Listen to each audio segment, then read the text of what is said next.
Nous ne pouvons que rendre grâce au Seigneur par les différents talents qu'il a mis en chacun de nous. Nous n'avons pas mérité ce salut. S'il l'a fait, nous ne pouvons que lui rendre grâce. C'est en ce moment qu'on peut dire que l'Éternel a fait pour nous de grandes choses. Et on peut se poser une question. Comment rendrai-je à l'Éternel pour tous ses bienfaits envers moi? Nous étions en train d'aller en enfer. Mais il a plu au Seigneur de nous détourner de ce chemin et de nous accorder le salut. Nous ne pouvons que lui dire merci. Est-ce qu'on peut rendre grâce au Seigneur pour la moisson qu'il a faite dans le district de Ploto?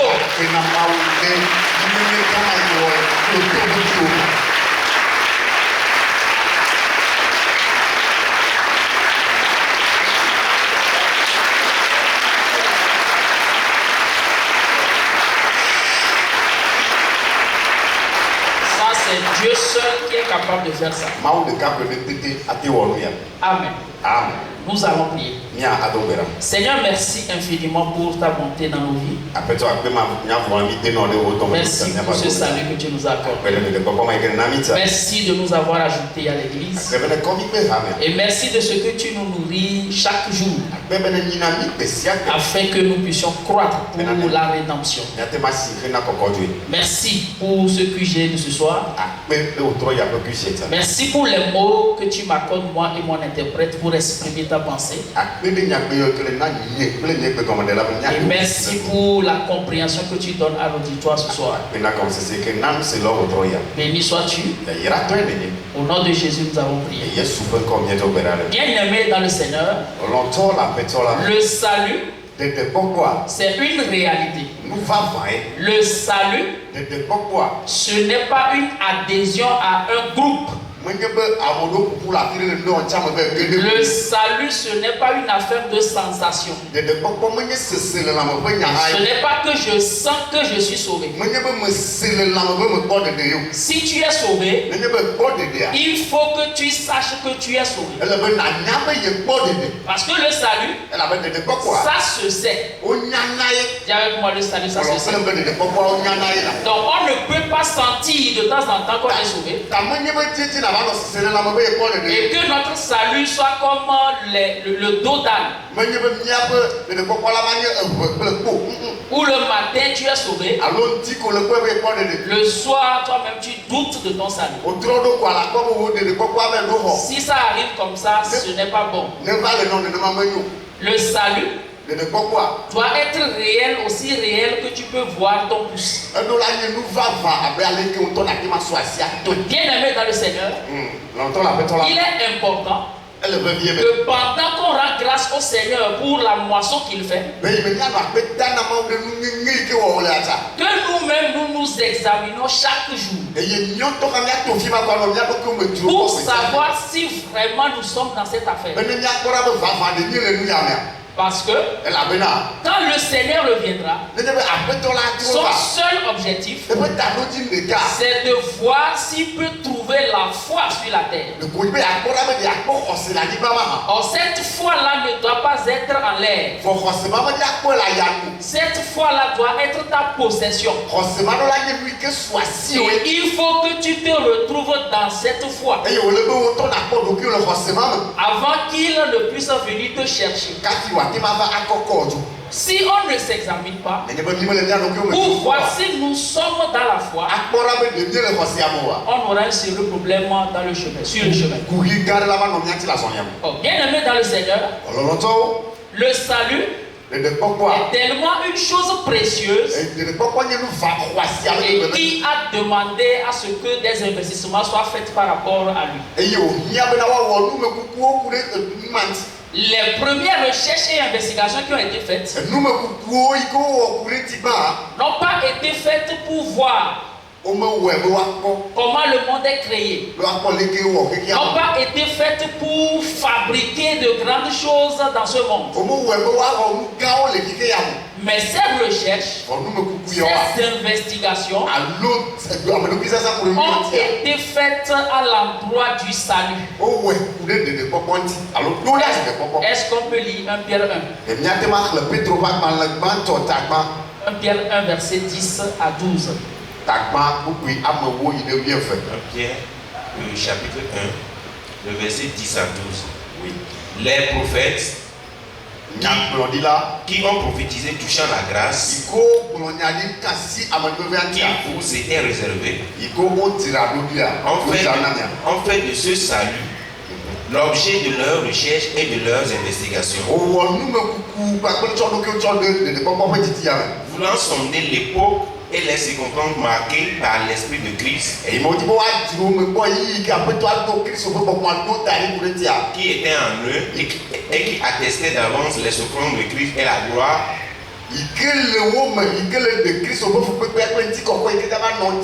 dont elle serait suivie. Oui. Il leur fut révélé que ce n'était pas pour eux-mêmes, mais pour vous, qu'ils étaient leurs dispensateurs de ces choses que vous ont annoncées maintenant ceux qui vous ont prêché l'évangile par le Saint-Esprit envoyé du ciel et dans lesquels les anges désirent plonger leur regard. Bien-aimé dans le Seigneur, ce salut qui a été prophétisé, qui a fait l'objet de recherches, les anges même ont voulu voir dedans. J'ai dit que ce n'est pas pour vous. Ne plongez pas les regards dans cette affaire.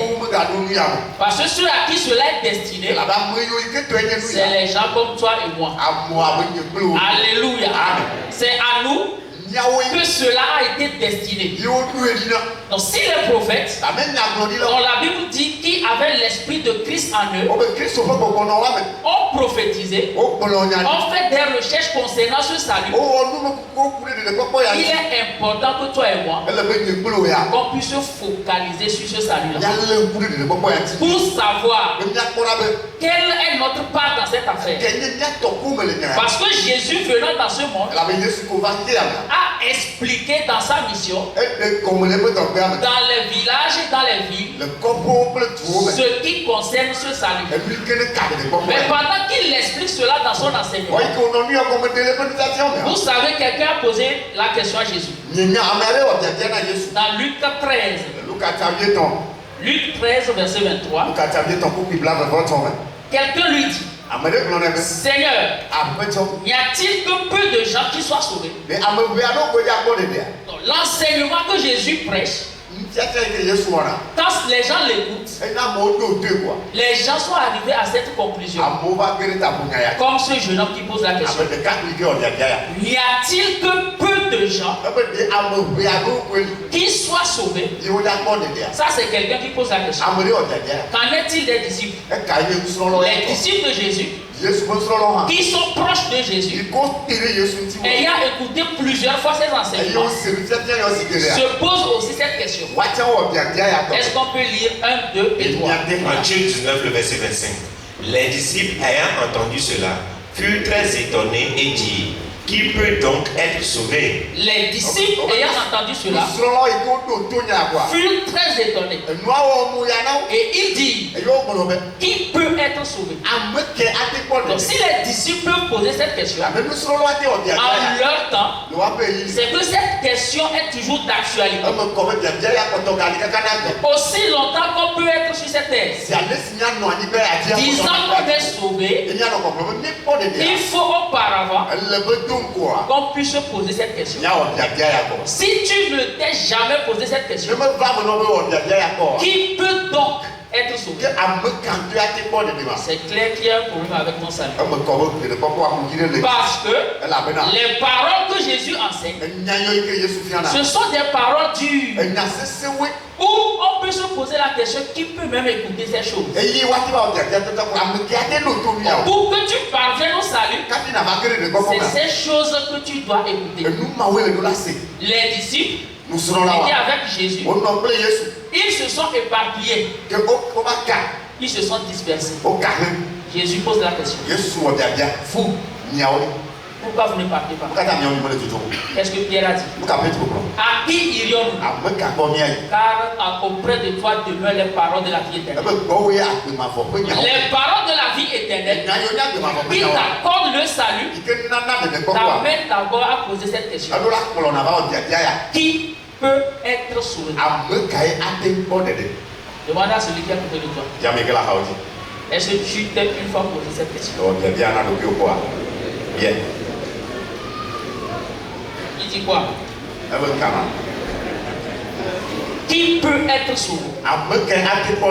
Or, quand on pose cette question, la réponse que Jésus pouvait dire à cette question, dans le verset suivant, Jésus les regarda et leur dit: aux hommes, cela est impossible, mais à Dieu, tout est possible. Quant à ce qui concerne les hommes, c'est une chose impossible. En écoutant cette parole, comment on peut être sauvé? C'est-à-dire qu'on regarde ceux qui écoutent même cette parole. Parmi eux, qui peut être sauvé en écoutant cette parole? Jésus dit: pour vous les hommes, c'est chose impossible, mais pour Dieu, c'est une chose possible.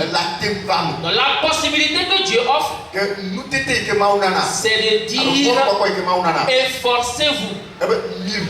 Nous sommes dans Luc 13, verset 24. Efforcez-vous d'entrer par la porte étroite. Car je vous le dis, beaucoup chercheront à entrer et ne le pourront pas. Jésus parle ici d'une porte. Et la nature de cette porte, c'est que cette porte est étroite.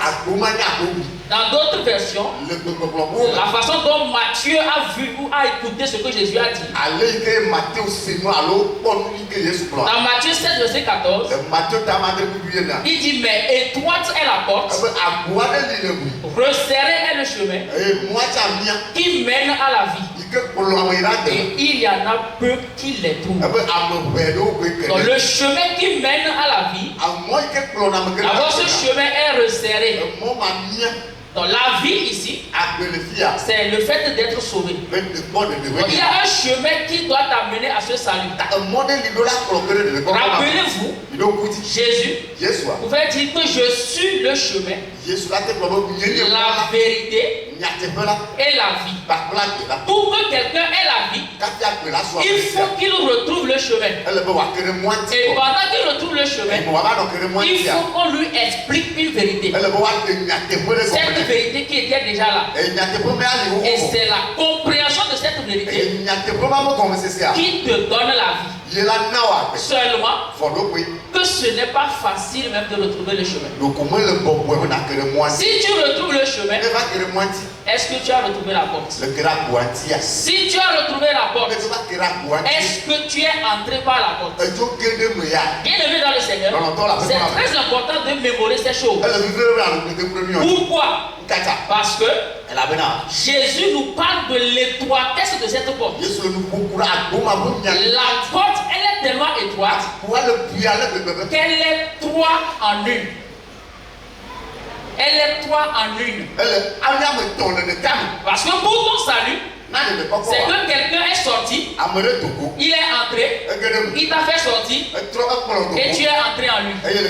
Si tu n'as pas vu ces trois portes, c'est que tu n'es pas entré par la porte étroite.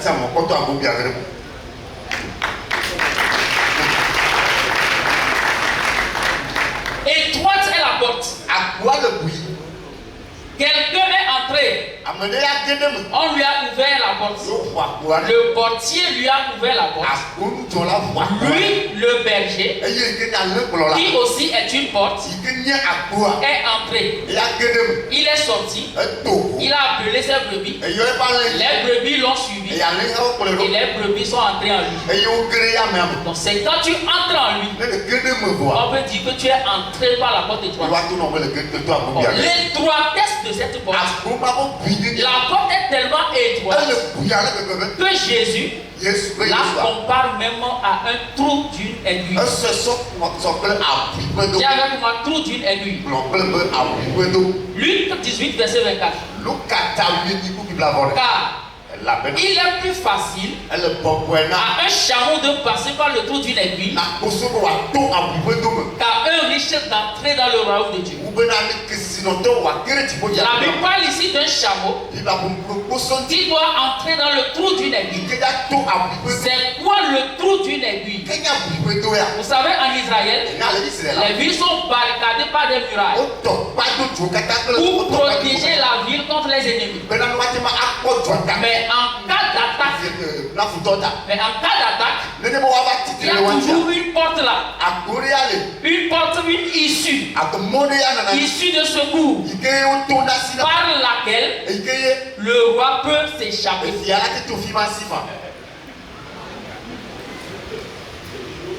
Donc si le roi s'échappe, ça veut dire qu'il est sauvé du danger. Pour notre salut, il faut que nous soyons à même d'expliquer comment est-ce que nous sommes passés par le trou de cette aiguille. Si le chameau doit passer par le trou de cette aiguille, vous savez, le chameau, c'est un animal. Et l'animal ne réfléchit pas. Donc, de lui-même, il ne peut pas entrer dans ce trou d'aiguille. Est-ce que vous voyez ce qu'on appelle trou d'aiguille? Et que demandent les couturières pour mettre le fil dans le trou de l'aiguille. C'est un travail Dieu. L'aiguille là, qui est déjà si petite, le trou qui est dans l'aiguille, la Bible dit qu'il y a un chameau avec cette grande taille là qui doit entrer dans ce trou. Le chameau ne réfléchit pas. Le chameau ne fait pas de mathématiques. Pour le salut, Dieu ne nous demande pas de réfléchir. Toi, tu es déjà en danger. Tu cherches une porte, une issue de sortie. Et tu te mets à réfléchir. Tu ne peux pas être sauvé. Donc le chameau, il ne réfléchit pas. Quelqu'un doit monter sur lui. Et quand la personne monte sur lui, c'est la personne qui peut le conduire pour entrer par le dos. Et ce chameau, c'est moi. Il a fallu que je ne réfléchisse pas pour pouvoir entrer dans cette porte. Je ne sais pas ce qui s'est passé à vous. Il est plus facile à un chameau de passer par le trou d'une aiguille qu'à un riche d'entrer dans le royaume des cieux. Donc le riche, il fait des calculs. Il se base sur des œuvres, sur ce qu'il possède, pensant que par ces choses, il peut entrer dans le royaume. Je dis ça ne passe pas. Il faut que tu sois d'abord comme un chameau et que Dieu lui-même t'introduise dans le trou de l'aiguille. Et c'est ce que le Seigneur nous a fait. Alléluia. Bien-aimé dans le Seigneur, vous savez, un jour, Jésus était sur la montagne de Gethsemane, sur le mont de la transfiguration. Et la Bible nous dit qu'il y avait Élie et Moïse qui s'entretenaient avec lui. Donc ils causaient avec lui. Donc, ils étaient en train de causer, de réfléchir sur le travail de mon salut. Comment on va faire cette affaire pour que tu ailles à Jérusalem pour accomplir cette œuvre. Et pendant qu'il réfléchissait ensemble, Pierre s'approche de Jésus. Et quand on prend Matthieu 17, verset 14, verset 4, la Bible dit, Pierre prenant la parole, dit à Jésus, Seigneur, il est bon que nous soyons ici. Si tu le veux, je dresserai ici 3 tentes. Un pour toi, une pour Moïse et une pour Élie. Donc ça c'est la façon dont Matthieu a vu la chose. Donc ça c'est les évangiles synoptiques qui se ressemblent. Donc Matthieu a parlé, Marc a parlé, Jean a parlé, Luc a parlé. Ils parlent de ce qu'ils ont vécu avec Jésus. Mais chacun le voit sous un angle donné. Pour Matthieu, il dit que Pierre dit, je dresserai ici 3 tentes. Une pour Jésus, une pour Moïse et une pour Élie. Qu'est-ce que Marc a vu? La même chose. Il dit, dressons 3 tentes. Une pour toi, une pour Moïse et une pour Élie. Mais Luc va plus loin. Il dit au moment où ces hommes étaient sur le point de quitter Jésus, Pierre lui dit, mec, il fait bon être ici. Dressons 3 tentes. Une pour toi, une pour Moïse et une pour Élie. Et la Bible dit en fait, il ne savait pas ce qu'il disait. Normalement, si on était à la place de Pierre, on allait même dire plus de 3 tentes. Parce qu'il y avait Pierre là-bas, il y avait Jean et il y avait qui? Pardon? Non, il y avait Pierre, Jean sur la montagne de transfiguration avec Jésus. Il y a une 3e personne.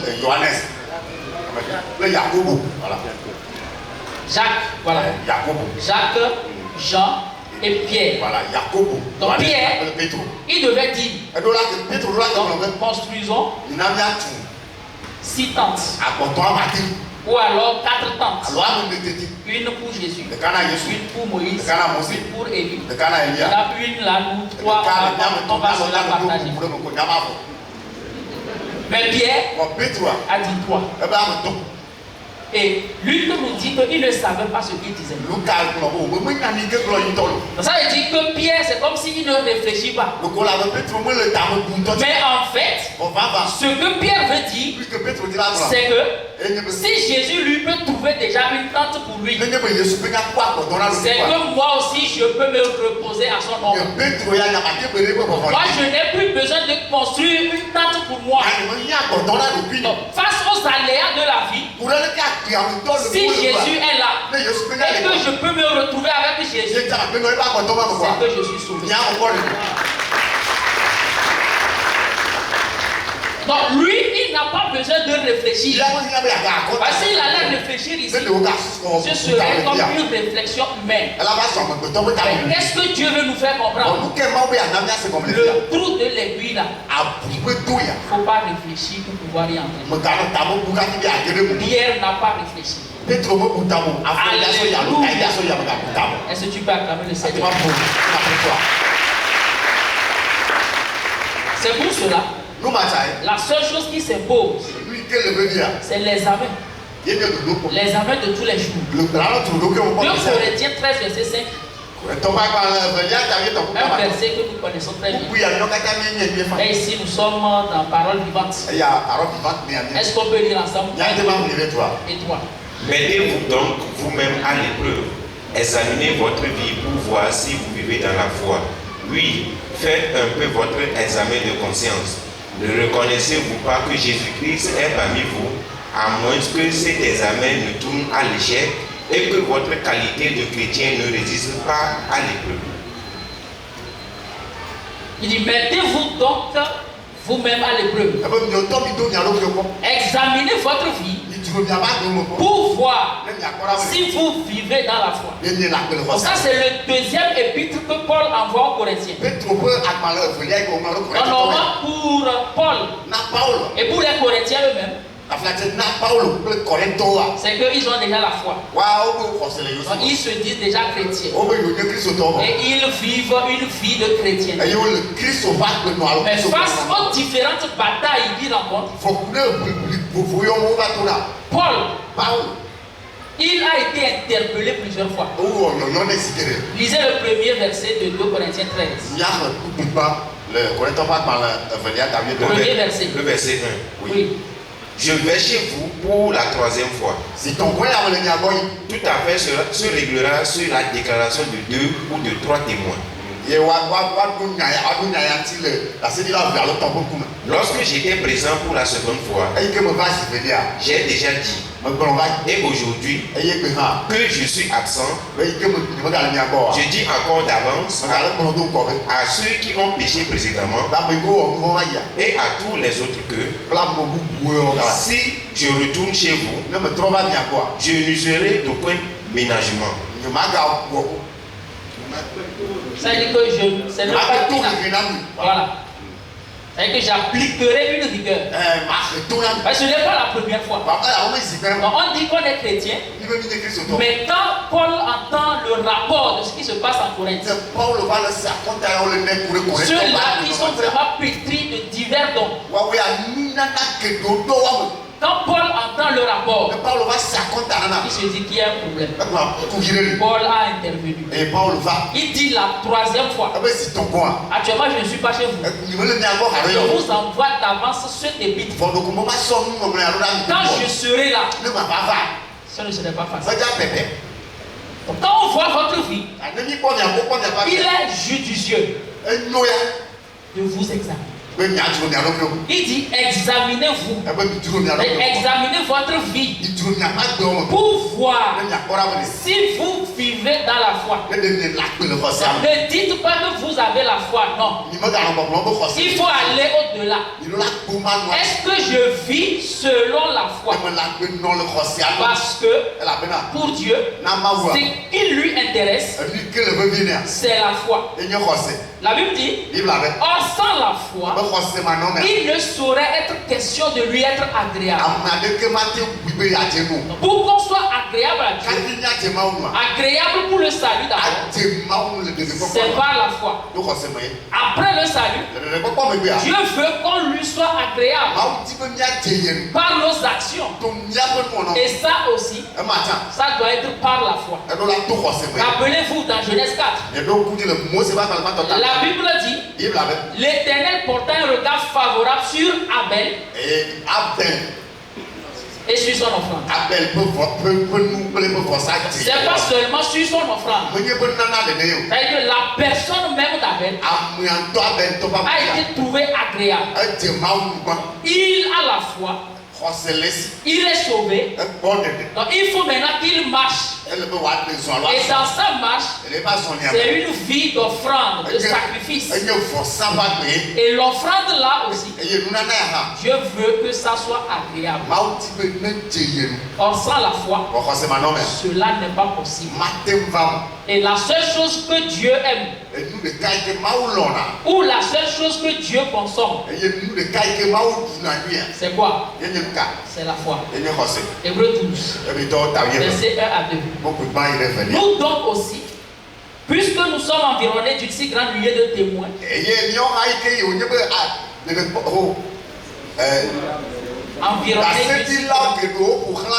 rejetons tout fardeau et le péché qui nous environne si facilement, et courons avec persévérance dans la carrière qui nous est ouverte. Donc après notre salut, le salut qui constitue notre point de départ, Dieu nous lance dans une carrière. C'est-à-dire que dans la carrière, il y a beaucoup de choses qui vont se passer. Dieu dit que nous sommes environnés d'un si grand nombre de témoins. Les anges regardent. Les sauvés regardent. Les non sauvés regardent.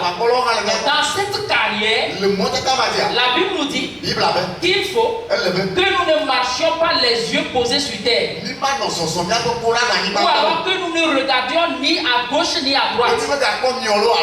Il faut simplement qu'on ait les regards fixés sur Jésus. Qui est Jésus? Qui est Jésus? La Bible dit le chef et le consommateur de la foi. L'auteur de la foi, c'est lui. C'est de lui que nous puisons la foi. La Bible dit la foi vient de ce qu'on entend. Et ce qu'on entend vient de la parole de Christ. Et si Dieu veut quelque chose de nous, si on doit donner quelque chose à Dieu, ça doit être dans le moule de la foi. Avant que Jésus ne puisse consommer cela. Alléluia. Amen. Donc dans notre marche, tout ce qu'on doit faire doit être tout ce qu'on doit faire doit être dans le moule de la foi pour que Dieu puisse agréer. Donc, si on dit dans le moule de la foi, c'est qu'il faut qu'on soit transformé par le renouvellement de l'intelligence. C'est-à-dire ce que Dieu nous dit, il faut qu'on puisse l'observer tel qu'il nous le dit, sans dérailler à gauche ni à droite. Paul nous fait une recommandation. Romains 12, verset 1 à 2. Il dit, je vous demande donc, frères, à cause de la bonté que Dieu vous a témoigné, de lui consacrer votre être tout entier. Que votre corps, vos forces et toutes vos facultés soient mises à sa disposition comme une offrande vivante, sainte et qui plaise à Dieu. Donc, ce qui doit plaire à Dieu, c'est ça Dieu veut. Il dit c'est là le but spirituel qui a un sens, un but logique, conforme à ce que la raison vous demande. Et pour cela, nous avons un défi. Le défi, c'est que nous ne sommes pas du monde, mais nous sommes dans le monde. Donc on risque facilement de se mettre dans le train du monde. Parce que le monde a un train dans lequel nous étions. Dieu nous a sauvés. Donc on n'est pas encore enlevé. Donc, on est toujours là. Si on ne sait pas faire, on serait moulé par les choses de ce monde.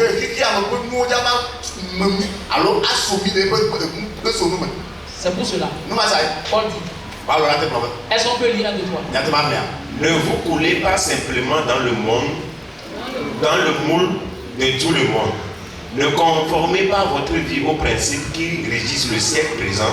Ne copiez pas les modes et les habitudes du jour. Laissez-vous plutôt entièrement transformer par le renouvellement de votre mentalité. Adoptez une attitude intérieure différente. Donnez à vos pensées une nouvelle orientation afin de pouvoir discerner ce que Dieu veut de vous.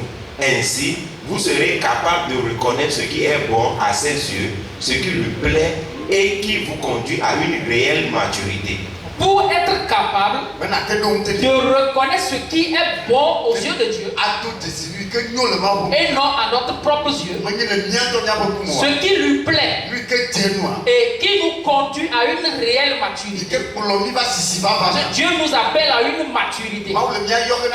Donc pour qu'on puisse arriver à cette étape, la Bible dit il faut qu'on soit entièrement transformé par le renouvellement de notre intelligence.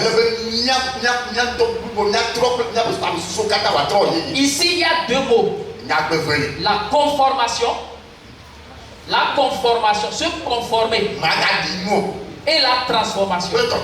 Dieu ne veut pas qu'on se conforme. Dieu veut qu'on soit transformé. Parce que la conformation demande quelque chose de toi. C'est toi qui te conformes au moule du monde. Le monde est là avec son moule. Mais facilement, L'homme se conforme, la conformation. Or, Dieu ne veut pas que quelque chose vienne de nous-mêmes de la marche, dans la marche. Ce que Dieu veut, c'est que plutôt nous soyons transformés par le renouvellement de l'intelligence. Si on n'est pas transformé, c'est clair qu'on serait en train de nous conformer. Il y a celui qui est à côté de toi. Ne nous conformons pas. Mais soyons transformés. Oh, la seule chose qui nous transforme, c'est sa parole. En fait, c'est ce que Dieu dit. C'est pour cela ce soir, le thème de notre QG, c'est quoi? Qu'est-ce que Dieu a dit? Qu'est-ce que toi tu fais? Qu'est-ce que Dieu a dit? Qu'est-ce que toi et moi nous faisons? Amen. Amen. Vous savez, cette affaire n'a pas commencé avec nous. Nos pères qui étaient dans le désert, la Bible a parlé de eux. Il y a des choses qui sont arrivées avec eux. Et la Bible dit dans 1 Corinthiens 10, du 1er au 6e verset, dit frère, je ne veux pas que vous ignoriez que nos pères ont tous été sous la nuée, qu'ils ont tous passé au travers de la mer, qu'ils ont tous été baptisés à Moïse dans la nuée et dans la mer, qu'ils ont tous mangé le même aliment spirituel et qu'ils ont tous bu le même breuvage spirituel, car ils buvaient à un rocher spirituel qui les suivait, et ce rocher était Christ. Donc tout ce que Dieu a fait avec eux, de la délivrance de la main de Pharaon, dans le désert où ils se retrouvent, Dieu veut marcher avec eux. Et dans cette marche, face à cette bataille, la Bible dit, mais la plupart d'entre eux ne furent point agréables à Dieu, puisqu'ils périrent dans le désert. Est-ce qu'on peut lire le verset 6? 1, 2 et 3. Or, ces choses sont arrivées pour nous servir des hommes, afin que nous n'ayons pas de mauvais désirs, comme ils en ont eu. Ces choses sont arrivées pour nous servir des hommes. Pourquoi? Afin que nous n'ayons pas de mauvais désirs, comme ils en ont eu. Quelles sont ces choses qui leur sont arrivées? Regardons les Hébreux dans le désert de Sin. C'est une histoire que tu connais. Mais on va la lire posément. Nous sommes dans Exode 17. Du 1er au 7e verset. 1, 2 et 3. Toute l'assemblée des enfants d'Israël partit du désert de Sin, selon les marches que l'Éternel leur avait ordonnées, et ils campèrent à Rephidim, où le peuple ne trouva point d'eau à boire. Alors le peuple chercha querelle à Moïse. Il dit, donnez-nous de l'eau à boire. Moïse leur répondit, pourquoi me cherchez-vous querelle? Pourquoi tentez-vous l'Éternel? Le peuple était là, pressé par la soif, et murmurait contre Moïse. Il disait, pourquoi nous as-tu fait monter hors d'Égypte pour me faire mourir de soif avec mes enfants et mes troupeaux? La Bible dit toute l'assemblée des enfants d'Israël partie du désert de Sin. Donc dans cette marche, le premier défi qui s'offre à eux, c'est la soif. Il y avait quoi la soif? Ils ont eu soif. C'est une chose normale. que dans cette marche, on est soif. Maintenant, l'autre chose, c'est la façon dont ils ont demandé de l'eau. Ils pouvaient simplement se mémorer de ce que Dieu a fait avec eux en Israël, en Égypte. Comment Dieu les a fait traverser la mer. Ils devaient avoir cette conviction que si nous avons soif dans ce désert, seulement Dieu seul qui peut nous aider. Dans ce désert, dans cette marche après le sabbat, il y a des défis qu'on va rencontrer. Dieu ne nous a pas promis qu'on ne va pas souffrir. Parce que les souffrances, les besoins, les défis sont le lot du sauvé. Comme le disait le grand frère, la grâce que nous avons obtenue, c'est une grâce qui n'est pas perclue. C'est-à-dire que la grâce se pose sur deux pieds. Nous avons reçu la grâce de croire en Jésus.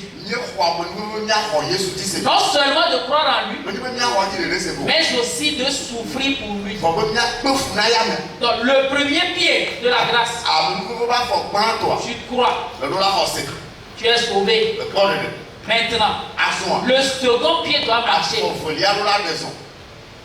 Le second pied, c'est quoi? C'est la souffrance. Bon, est-ce que ta grâce a ces deux pieds? Mais toi, tu es seulement sur le pied là. Je suis sauvé. Je suis sauvé. Sauvé, c'est sauvé. Sauvé, c'est sauvé. Ce qui fait que sauvé, c'est sauvé, c'est le deuxième pied là, qui vient compléter. Les deux font que la grâce n'est pas paralytique. Si tu as la grâce, je suis d'accord avec toi. Maintenant, qu'est-ce qu'il y a dans ta grâce là? Est-ce qu'on peut trouver les deux pieds là? Dans la marche, les souffrances sont là. Maintenant, si les souffrances sont là, quelle est notre attitude face à ces souffrances? Donc, les Hébreux ont décidé de murmurer, de critiquer le leader. Donc, ils cherchaient querelle contre Moïse. Et Moïse leur pose la question. Pourquoi vous tentez-vous l'Éternel? Le peuple était là, pressé par la soif. Murmurait contre Moïse. Il disait, pourquoi nous as-tu fait monter hors d'Égypte pour nous faire mourir de soif avec mes enfants et mes troupeaux? Donc, malgré ces critiques, Moïse cria à l'Éternel. Il dit, que ferai-je à ce peuple? Encore un peu et ils me lapideront. Maintenant Dieu va parler. Dis avec moi, Dieu va parler. Qu'est-ce que Dieu a dit à Moïse? L'Éternel dit à Moïse, passe devant le peuple et prends avec toi des anciens d'Israël. Prends aussi dans ta main ta verge avec laquelle tu as frappé le fleuve et marche. Voici, je me tiendrai devant toi sur le rocher d'Horeb. Tu frapperas le rocher et il en sortira de l'eau. Et le peuple boira. La Bible dit, et Moïse fit ainsi aux yeux des anciens d'Israël. Ce que Moïse fait, il a fait aux yeux des anciens d'Israël. Et en ce lieu, le peuple a bu. Mais la recommandation, c'était que Moïse prenne la verge et frappe le rocher. Première tentative. J'avais ma première tentative. Moïse a réussi. Donc il a fait exactement comme la même scène s'est produite. Un peu plus loin, dans le désert de Tching. Ici nous sommes dans nombre 20. Donc la même scène s'est produite. Ils ont murmuré encore contre Moïse. Ils disent, pourquoi nous avez vous fait monter hors d'Égypte pour nous amener dans ce méchant lieu. Ce n'est pas un lieu où l'on puisse semer, il n'y a ni figuier, ni vigne, ni grenadier, ni d'eau à boire.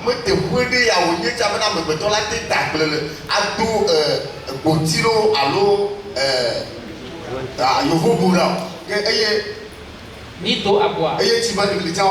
Mais Dieu va parler. Dis avec moi, Dieu va parler. Qu'est-ce que Dieu a dit? L'Éternel parla à Moïse et dit: prends la verge et convoque l'assemblée, toi et ton frère Aaron. Vous parlerez en leur présence au rocher. Et il donnera ses eaux. Tu feras sortir pour eux de l'eau du rocher. Et tu abreuveras l'assemblée et leur bétail. Ça, c'est ce que Dieu a dit. Dieu a dit de prendre la verge, mais de parler au rocher. Qu'est-ce que Moïse a fait? Est-ce qu'on peut lire le verset 11? Puis Moïse leva la main et frappa 2 fois le rocher avec sa verge. Il sortit de l'eau en abondance. L'assemblée but et le bétail aussi.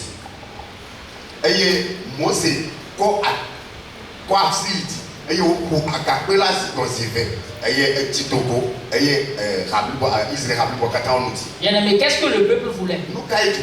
Le peuple voulait boire de l'eau. Est-ce qu'ils ont eu le résultat? Est-ce que l'eau est sortie?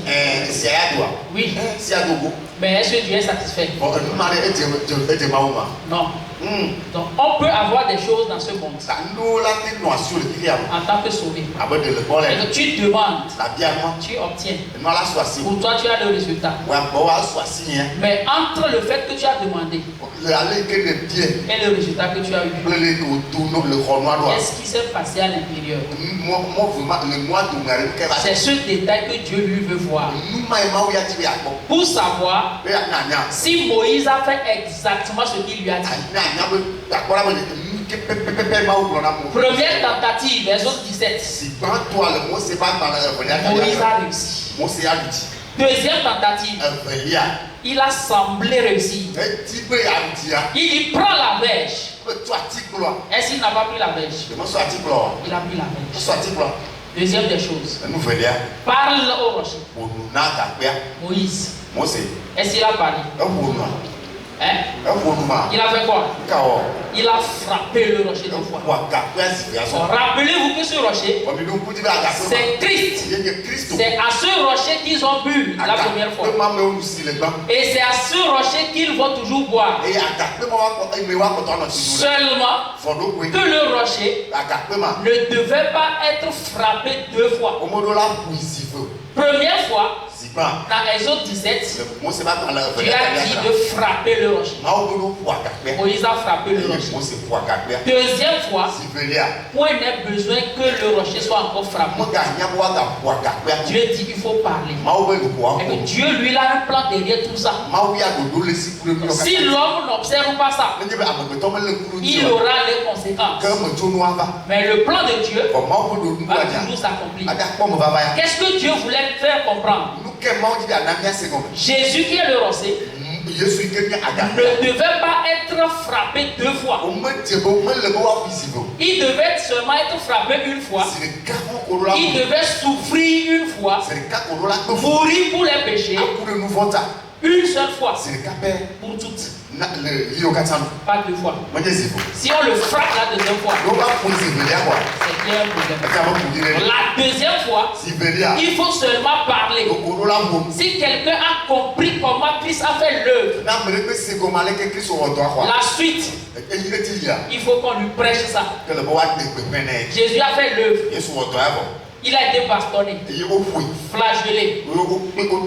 Il est mort. Il a offert son corps. Cela, 1 fois pour toutes. La suite, il faut seulement parler pour faire comprendre cela aux gens. Alléluia. Moïse, lui n'a pas compris ça.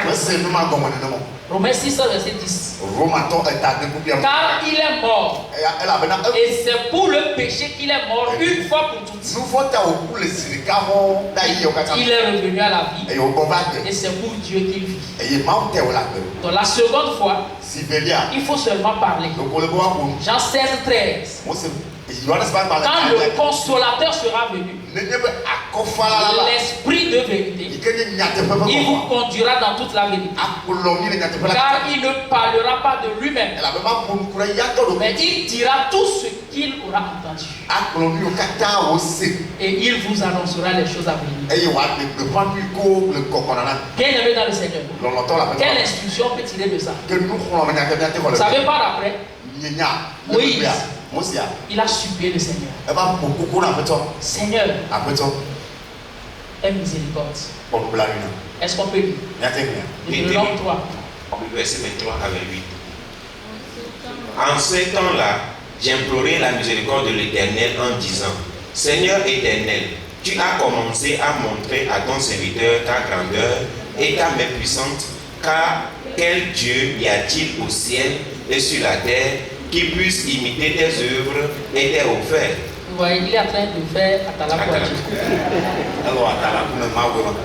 Verset 25. Laisse-moi passer, je te prie. Laisse-moi voir ce bon pays de l'autre côté du Jourdain, ces belles montagnes et le Liban. Quand il dit ça, qu'est-ce que Dieu dit? La Bible dit: mais l'Éternel s'irrita contre moi. Ça, c'est le rapport qu'il fait. Quand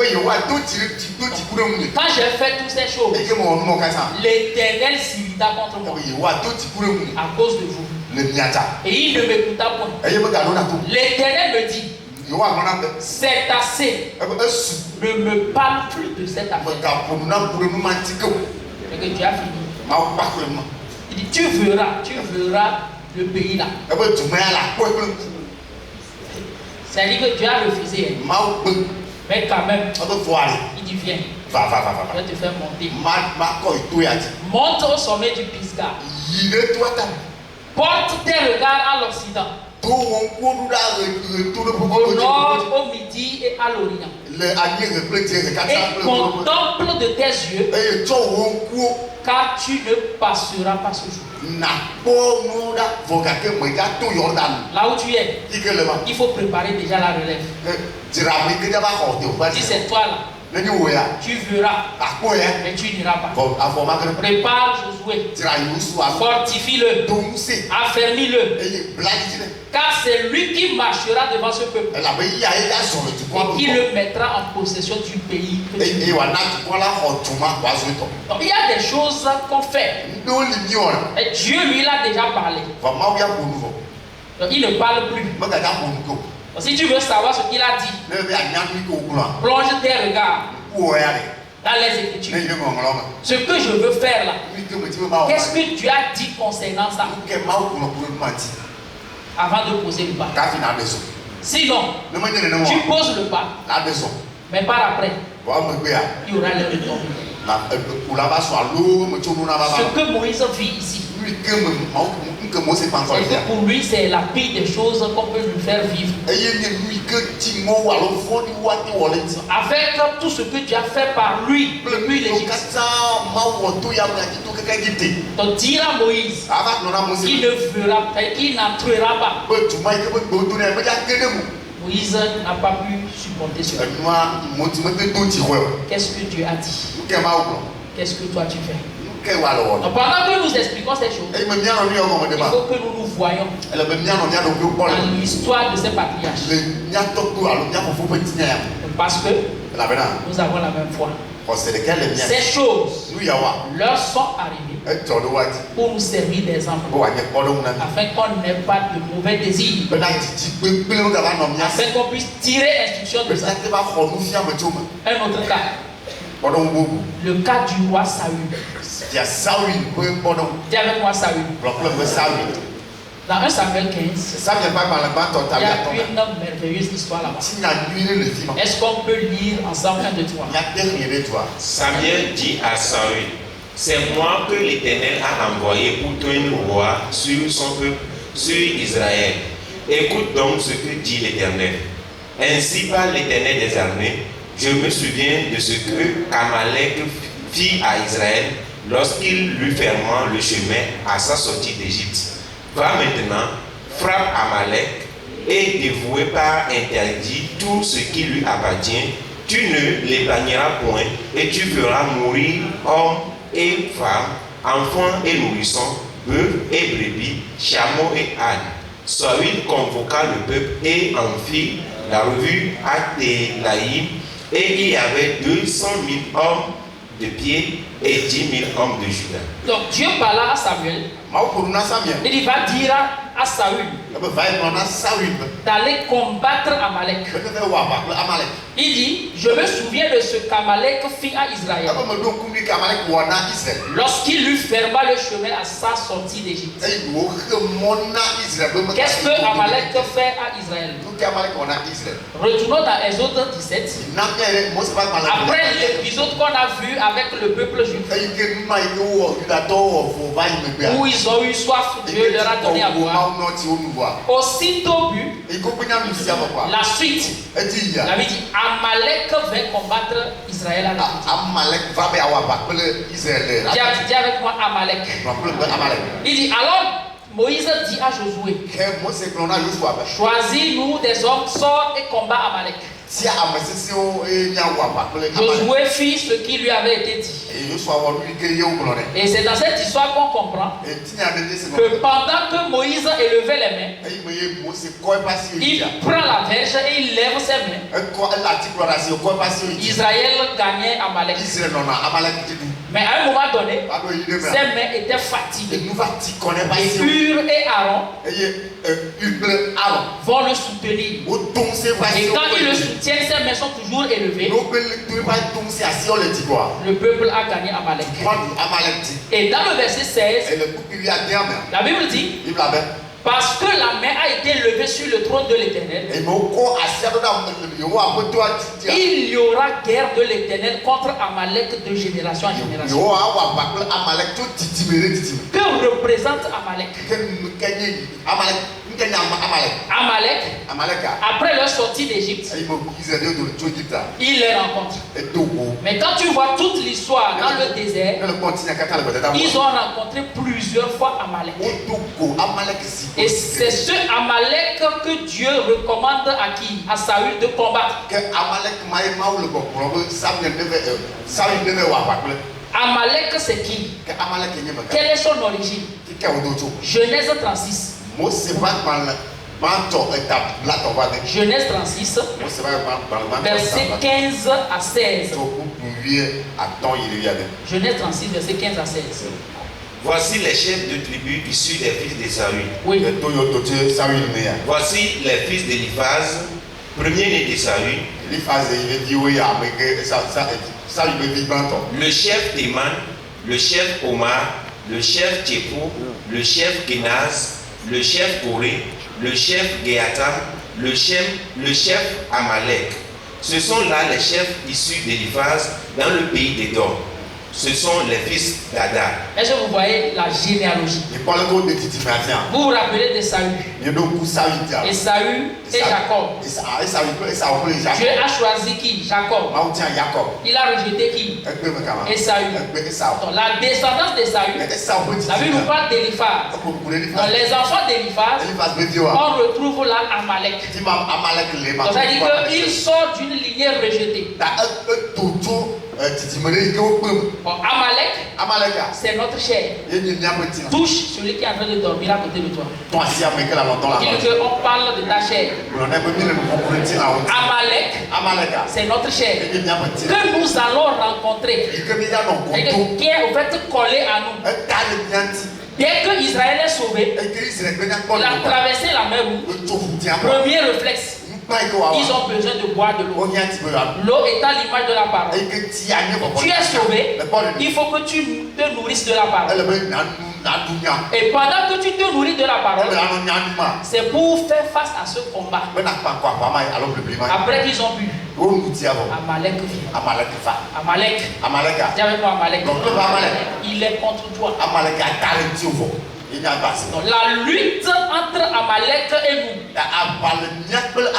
C'est la lutte continuelle entre l'esprit et la chair. Tant qu'on est encore sur la terre, cette lutte-là, elle est toujours là. Jusqu'au jour où tu es mort. Ou jusqu'au jour où on est enlevé. Où Dieu change notre corps. Amalek, il est toujours là. Mais si tu ne bois pas l'eau comme cela se doit, tu seras vaincu. C'est ce qui arrive quand tu tombes. Et que Amalek a trouvé de la force. Donc l'esprit n'a pas été bien nourri. Donc quand le combat s'est présenté, qu'est-ce qui se passe? Tu attristes l'esprit. La chair prend le dessus. Ça veut dire que Amalek t'a gagné. Et chaque jour que Dieu fait, ce combat-là, il est là. On fait comment pour s'en sortir? Pour combattre Amalek, en fait, ce n'est pas nous qui le faisons. Il faut seulement nourrir l'esprit de la parole. Et il faut prier. Quand Moïse a levé les mains vers le trône, un trône de grâce a été disposé pour nous. Approchons-nous donc du trône de la grâce afin d'être secourus dans nos besoins.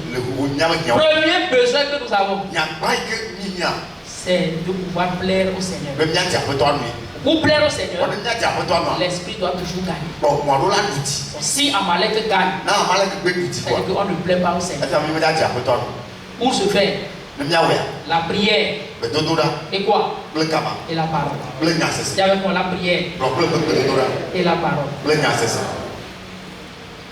C'est ce Amalek qui s'est présenté à Saül.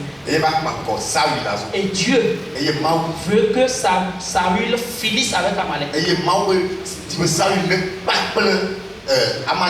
Parce que il y a un temps qui viendra. Dieu finira avec cette chair. Si tu es sauvé, tu attends quoi? La glorification de ce corps.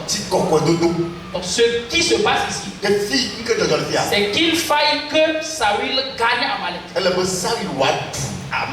Donc il y a quelque chose que Dieu a dit. Va maintenant frapper Amalek et dévoue par interdit tout ce qui lui appartient. Tu ne l'épargneras point. Et tu feras mourir hommes et femmes, enfants et nourrissons, bœufs et brebis, chameaux et ânes.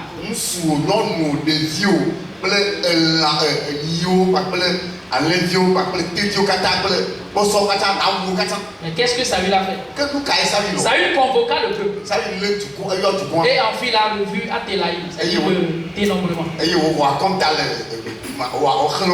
Après le dénombrement, la Bible dit Saül marcha jusqu'à la ville d'Amalek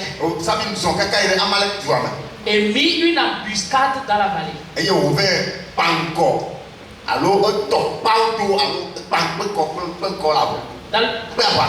Dans le verset 7, Saül bâtit Amalek depuis Avila jusqu'à Shur qui est en face de l'Égypte.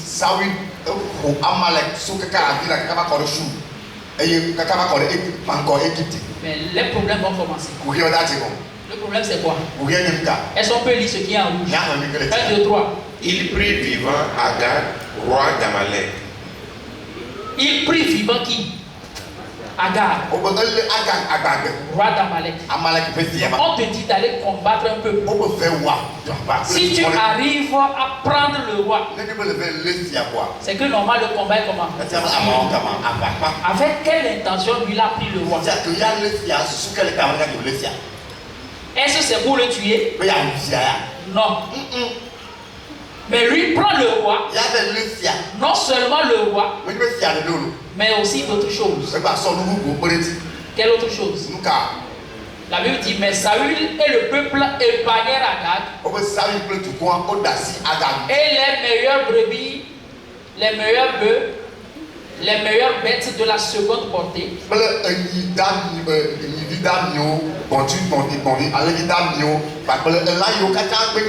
les anneaux gras et tout ce qu'il y avait de bon. Ils ne voulurent pas le dévouer par interdit. Ils dévouaient seulement tous des Dieu a dit de finir avec Amalek. Pour qu'on n'entende plus parler d'Amalek. Mais le gars, il prend le roi. Et il prend les animaux, les veaux gras. Ce qui est chétif là. Il a tué. Il a ramené le butin à la maison. Mais qu'est-ce qui va se passer? Ça, c'est ce que Saül a fait. Mais qu'est-ce qui va se passer? Est-ce qu'on peut lire le verset 10? Le verset 10. Oui. L'Éternel adressa la parole à Samuel et lui dit: je me repens d'avoir établi Saül pour roi, car il se détourne de moi et il n'observe point mes paroles. Samuel fut irrité et il cria à l'Éternel toute la nuit. Il se leva de bon matin pour aller au devant de Saül. Et on vint lui dire: Saül est allé à Carmel, et voici, il s'est érigé un monument. Puis il s'en est retourné, et passant plus loin, il est descendu à Gilgal. Samuel se rendit auprès de Saül, et Saül lui dit: sois béni de l'Éternel, j'ai observé la parole de l'Éternel. Samuel dit: qu'est-ce donc que ce bêlement de brebis qui parvint à mes oreilles et ce mugissement de bœuf que j'attends? Est-ce que vous voyez? Je vous résume ça. Saül a été interpellé par Dieu. Donc ce que j'ai dit à Saül, il n'a pas observé. C'est Dieu qui sait l'ordonnance qu'il a donnée. Mais regardez la réponse de Saül. Que j'ai observé ce que Dieu a dit. Quand Samuel se pointe dans la maison, au palais, il entend le bêlement de Saül. Oh, Saül, depuis quand tu es devenu éleveur? Quand je venais de temps en temps dans la maison, je ne trouvais pas ça. Il dit que c'est mes soldats là qui les ont amenés. Non seulement ça, le verset 15. Le verset 15. Oui. Saül répondit: ils les ont amenés de chez les Amalécites, parce que le peuple a épargné les meilleures brebis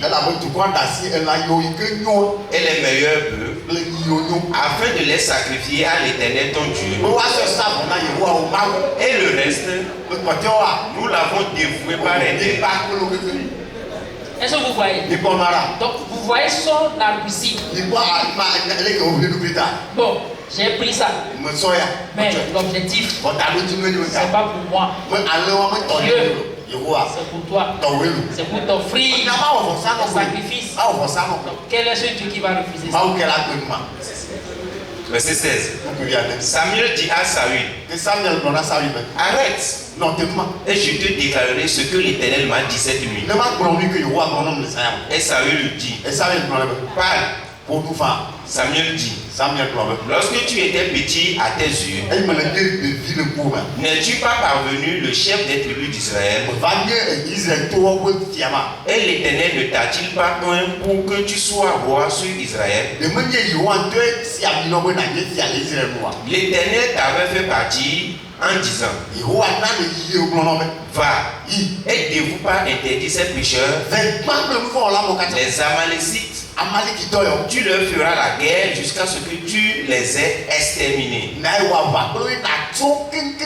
Pourquoi n'as-tu pas écouté la voix de l'Éternel?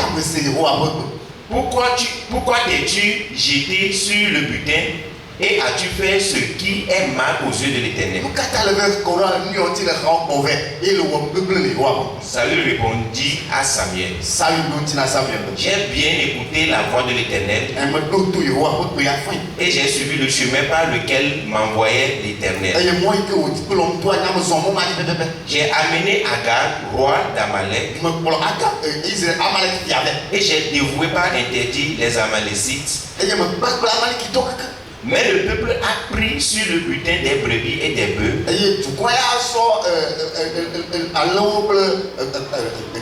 comme prémisse de ce qui devait être dévoué,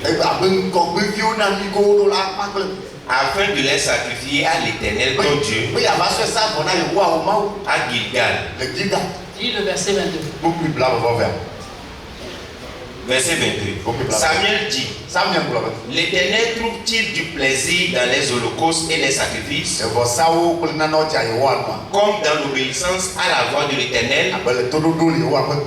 Voici, l'obéissance vaut mieux que les sacrifices, et l'observation de sa parole vaut mieux que la graisse des brebis.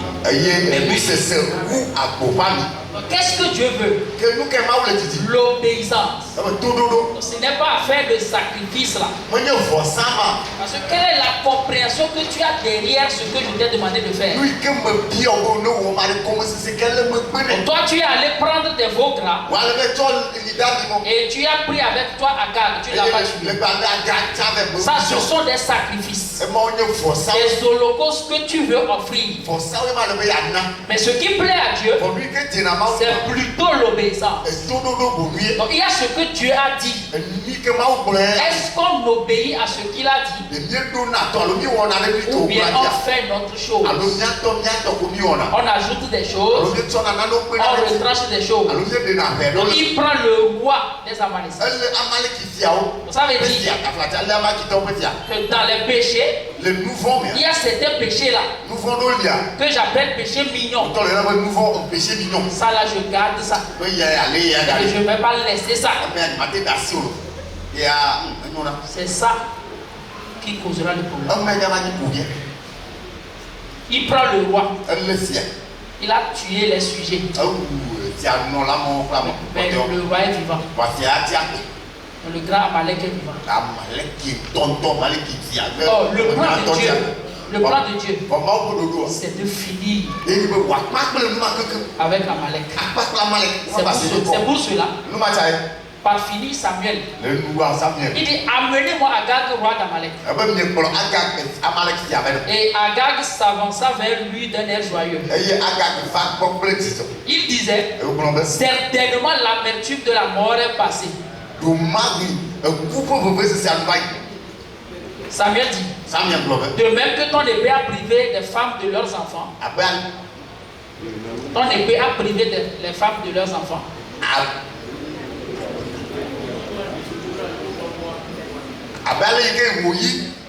Voilà.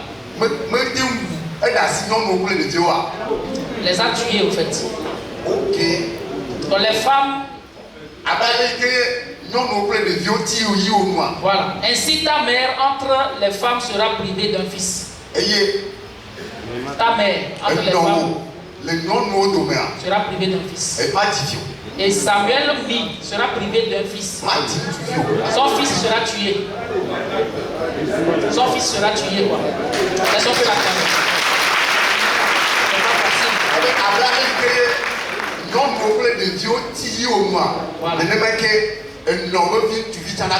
Voilà. Et Samuel mit Agag en pièces devant l'Éternel. Ce qui est sûr, Amalek, il va mourir. Il y a comment Amalek va mourir. Là où on est, on attend seulement une seule chose: la dernière trompette. 1 Thessaloniciens 4,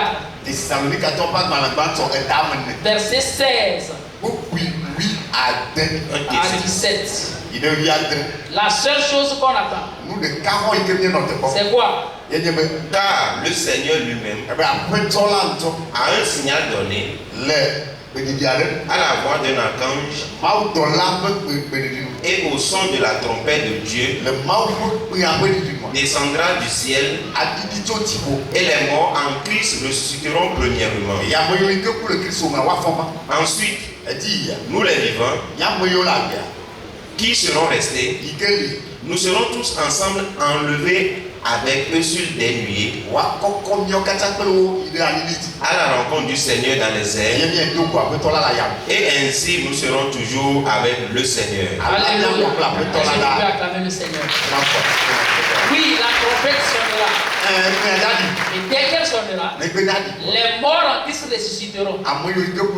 Donc la chair, ce qui est de corruptible, sera transformée. La Bible dit le corps est semé corruptible. Il ressuscitera comment? Incorruptible.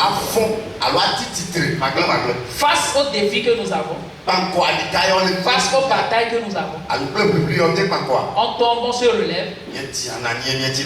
Une seule chose est sûre. Il faut qu'on se console avec ces choses. Est-ce qu'on peut lire ce verset? Consolez-vous donc les uns les autres par ces paroles. Dis à celui qui est à côté de toi. Consolons-nous avec ces paroles. Ce ne serait pas facile. Mais consolons-nous. Parce que dès que la trompette sonnera, si tu es sauvé, tu partiras. Amen. Nous allons nous arrêter ici. Et si le Seigneur nous accorde la grâce une prochaine fois, on pourra continuer. Qu'est-ce que Dieu a dit? Qu'est-ce que toi et moi nous faisons? Prions. Seigneur, merci pour ta grâce dans ma vie. Merci pour ta parole qui nous éclaire. Nous savons que ce n'est pas facile pour nous. Nous ne pouvons que nous recommander à ta grâce face à ces différentes batailles, de nous aider à pouvoir surmonter cela. Nous reposons que sur ta parole et sur la prière. Toi seul peux nous aider pour cela. Merci de ce que nous nous consolons aussi par ces paroles. Notre corps corruptible sera transformé en corps incorruptible. Et nous irons à ta rencontre. C'est notre seule espérance. Béni soit ton Saint-Nom. Au nom de Jésus. J'ai prié. Amen. Amen.